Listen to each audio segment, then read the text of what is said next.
Ini kan tidak seperti itu, Pak. Yang sebagian terjadi ini masalahnya di mana?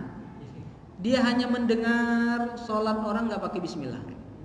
Pulang dari Makkah, ya, haji atau umroh, sholat di masjid tidak pakai bismillah, jadi imam.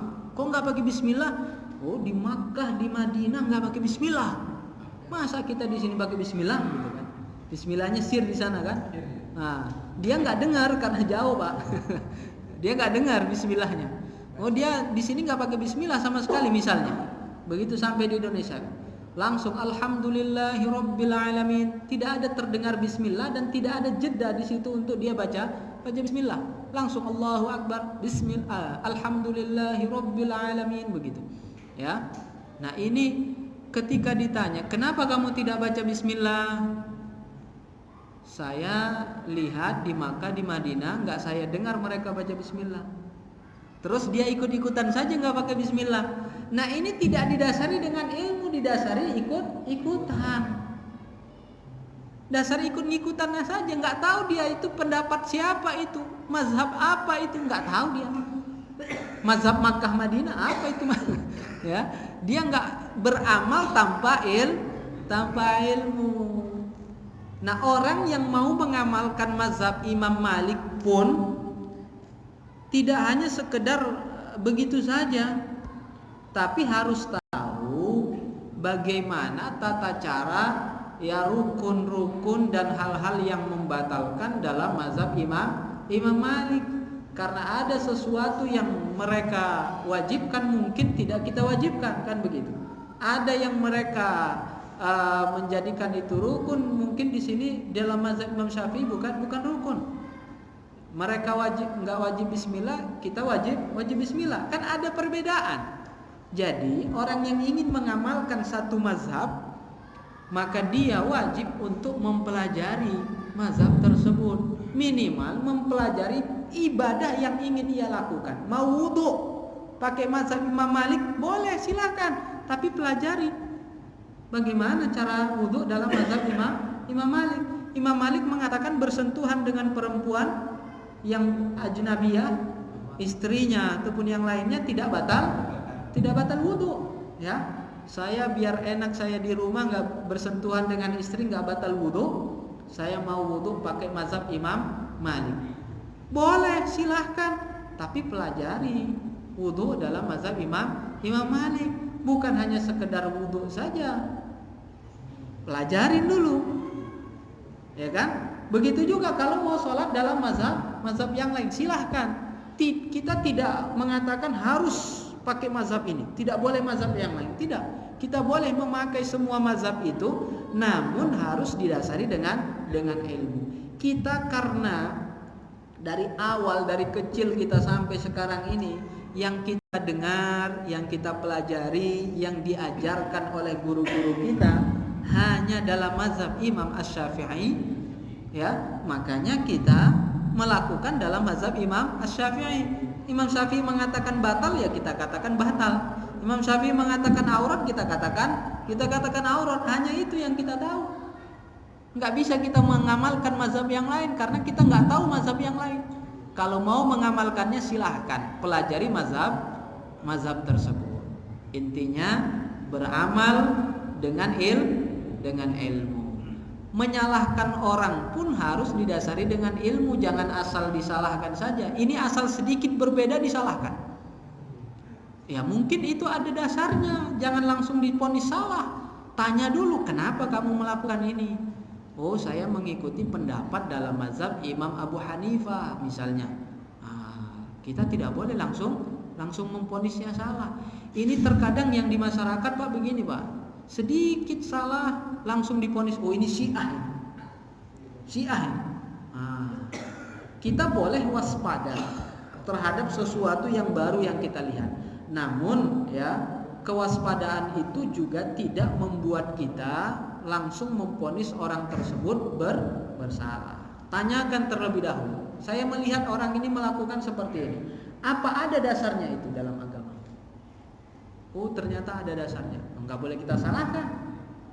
Oh ini nggak ada dasarnya ini, baru kita salahkan jika tidak ada dasarnya. Nah inilah pentingnya kita belajar ilmu agama. Kalau tidak, untuk apa kita mempelajari ilmu agama ini, Pak? Untuk apa kita mempelajari ilmu agama kalau tidak ada sesuatu yang bermanfaat bagi kita. Jadi agama ini sesuai dengan yang disebutkan oleh Rasulullah sallallahu alaihi wasallam, innad dina yusrun. Agama ini mudah. Maksudnya apa? Kalau kita mengetahui agama, semua yang akan kita lakukan ini terasa mudah, Pak. Kalau kita mau sholat tapi nggak tahu ilmu sholat, sulit nggak? Sulit. Kalau kita mau haji, umroh, tapi nggak tahu ilmu haji, ilmu tentang umroh, bagaimana melakukan haji, bagaimana melakukan umroh, sulit nggak? Sulit. Tapi coba kalau kita sudah tahu bagaimana cara melakukannya, mudah tanpa harus ada guide-nya, mutawifnya, tanpa harus ada mutawif, dia bisa jalan sendiri. Bahkan dia bisa jadi mutawif sendiri. Tanpa harus ada mutawif. Orang sekarang mau haji, mau umrah kan, mutawifnya siapa ya? Saya mau mutawif yang berpengalaman. Nah, ini menunjukkan kalau dia tidak berilmu. Orang yang berilmu nggak butuh mutawif. Bahkan dia bisa jadi mutawif untuk orang lain, karena dia sudah tahu ilmunya. Nggak mesti harus saya belum pernah umrah, saya nggak bisa jadi mutawif. Kalau sudah ada ilmunya, bisa dia jadi mutawif. Nah, saya pernah berangkat umrah, belum pernah umrah sebelumnya sama sekali. Itu umrah pertama. Karena ya sudah mempelajari sebelumnya, tinggal prakteknya saja, ya nggak mesti harus ada mutawif. Bahkan orang yang rombongan dengan saya itu malah ngikutnya dengan saya, karena mutawifnya kan cuma sekali saja, Pak. Sekali di bawahnya, kemudian untuk umrah berikutnya kan terserah masing-masing gitu kan. Jadi mereka ngikutnya dengan saya semua jadinya. Jadi mutawif. Padahal belum pernah umrah sebelumnya. Tinggal kita mengetahui mana Ka'bah, oh Ka'bah ini. Mana tempat saya, oh tempat saya ini. Tinggal kita mempraktekkan ya ilmu yang sudah kita pelajari. Jadi agama itu mempermudah kita. Ilmu itu mempermudah kita dalam melakukan ibadah. Kemudian selanjutnya ini pelajaran yang berikutnya tentang hal-hal yang membatalkan sholat. Jadi kalau sebelumnya tentang syarat sahnya sholat diawali dari membersihkan diri dari najis, dari hadas kecil, hadas besar, kemudian dari najis, kemudian hal-hal yang syarat sahnya sholat selain dari bersuci, dari hadas kecil, hadas besar, dan dari najis. Sekarang mempelajari tentang hal-hal yang membatalkan sholat. Jadi sudah habis syarat sahnya sholat, sudah selesai, Pak. Ini nanti yang membatalkan sholat. Setelah itu kemudian masuk kepada rukun-rukun sholat. Hal-hal yang membatalkan sholat. Yang pertama, watabtulus sholatu bil kalam. Di antara yang membatalkan sholat yang pertama adalah al-kalam. Al-kalam ini artinya berbicara. Berbicara yang dimaksud adalah berbicara kalamun nas, berbicara dengan pembicaraan kita manusia yang biasa kita ucapkan. Artinya selain zikir, selain doa, dan selain ayat-ayat Al-Quran, ya, selain zikir, selain doa, dan selain ayat-ayat Al-Quran. Jadi perkataan kita biasa itu dapat membatalkan sholat, walaupun pakai bahasa Arab, walaupun ngomongnya dia pakai bahasa Arab, tapi bukan doa, bukan zikir, bukan ayat-ayat Al-Quran. Dia ngomong, orang Arab ngomong pakai bahasa apa, Pak? Pakai bahasa Arab kan? Orang Indonesia ngomong pakai bahasa Indonesia. Nah, orang Indonesia ngomong pakai bahasa Indonesia ketika sholat batal sholatnya. Orang Arab ngomong ya dengan bahasa mereka, bahasa Arab dalam sholatnya juga batal sholatnya. Bukan orang Arab supaya batal sholatnya ngomong pakai bahasa Indonesia. Ya, dia nggak tahu bahasa Indonesia. Nah, intinya perkataan tersebut adalah perkataan manusia yang diucapkan untuk dialog kita, komunikasi kita. Walau biharfain, walaupun perkataan yang diucapkan itu hanya mengandung 2 huruf saja. Walaupun hanya dua huruf, yang keluar itu cuman 2 huruf. Ini membatalkan sholat. Misalnya apa yang 2 huruf? Misalnya. Mau nggak misalnya itu. Gitu. Ini juga dua huruf.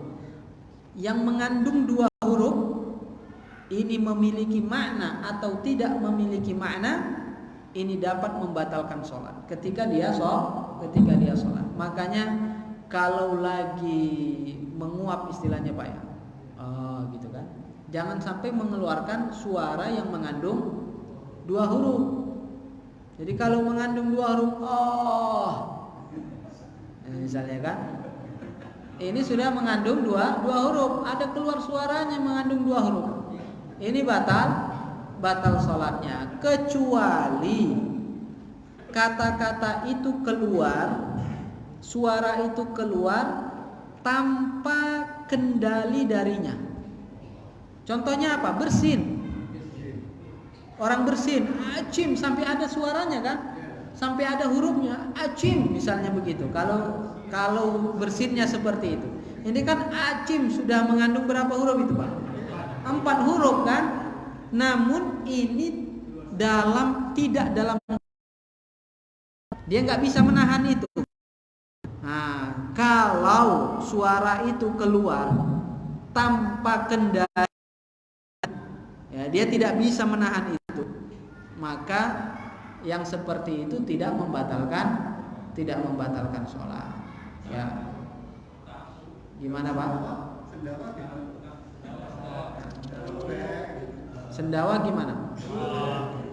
Gitu ya. Nah itu kadang sendawa itu tanpa kendali Pak ya. Ya, kadang kalau lagi sendawa gitu tanpa kendali. Yang tanpa kendali tidak disengaja, artinya ya, tidak disengaja, ini tidak membatalkan sholat. Namun jika disengaja dan mengeluarkan huruf, mengeluarkan suara yang memiliki minimal 2 huruf, ini dapat membatalkan sholat. Kalau cuma 1 huruf, bagaimana yang keluar itu? Suara yang keluar cuma mengandung 1 huruf saja. Ya, jika hanya mengandung 1 huruf dan huruf yang keluar itu memiliki makna, batal sholatnya. Tapi jika tidak memiliki makna, tidak ada maknanya, nggak ada artinya, tidak dipahami, ya, ini tidak membatalkan sholat. Jika cuma 1 huruf tidak ada makna. Tapi kalau 2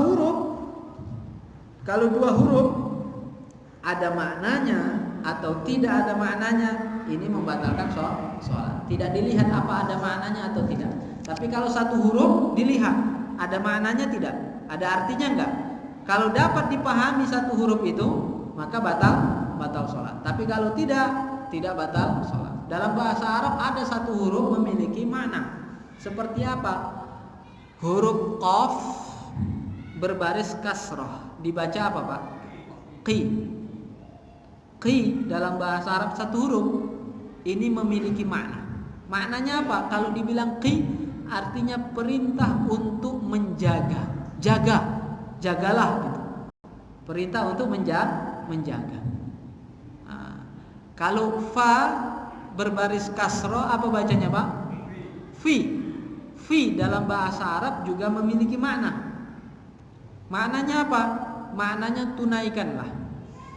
Jadi kalau ada orang Arab nanya, itu ada janji saya dengan si fulan, gimana ini menurut kamu? Fi, tunaikan janjimu. Fi katanya. Ini batal sholatnya. Ada dalam bahasa Arab lagi ro berbaris fathah, apa bacanya Pak? Ro, gitu kan? Ro ini perintah untuk melihat. Ro artinya lihatlah. Ro, ya, lihat. Nah ini membatalkan sholat. Tapi jika tidak ada maknanya tidak batal sholat. Dalam bahasa Indonesia ada nggak Pak satu huruf memiliki makna? Nggak ada. Dalam bahasa Aceh ada. Gimana Pak? S, E dan S. S, ya, E dan S. Kan dua huruf itu. Orang nggak nulis S aja kan nggak. Tapi E sama S kan gitu. S.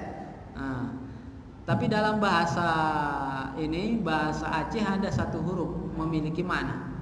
Orang Aceh kalau mau ngomong air itu cuman mengatakan I, huruf I saja. I artinya air.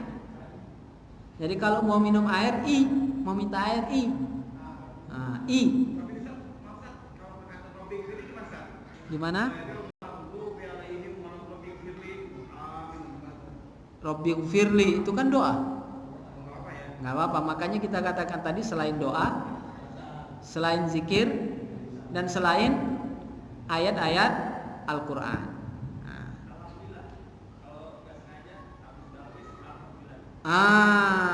Di sini yang tidak boleh berbicara dengan pembicaraan manusia yang ada khitobnya. Yang ada khitobnya artinya dialog. Terkadang doa itu dijadikan semacam dialog. Doa itu ya ada semacam dialog. Misalnya apa? Kalau kita mengucapkan salam kepada orang lain, kemudian orang tersebut menjawab salam. Salam itu doa atau bukan? Doa. Kemudian dia menjawabnya, artinya mendoakan. Tapi ini doa ini dijadikan seperti dialog ini, sebagai interaksi, kan? Sama seperti yang lain apa? Misalnya kalau ada orang bersin, kemudian dia mengatakan Alhamdulillah. Kita yang mendengarnya dianjurkan mendoakannya dengan doa apa? Yarhamukallah, itu kan doa. Nah, yarhamukallah mendoakan orang dalam sholat ketika kita mendengar orang yang bersin, ini membatalkan sholat. Kenapa? Walaupun itu doa, tapi karena ada interaksi di situ, maka dia membatalkan sholat.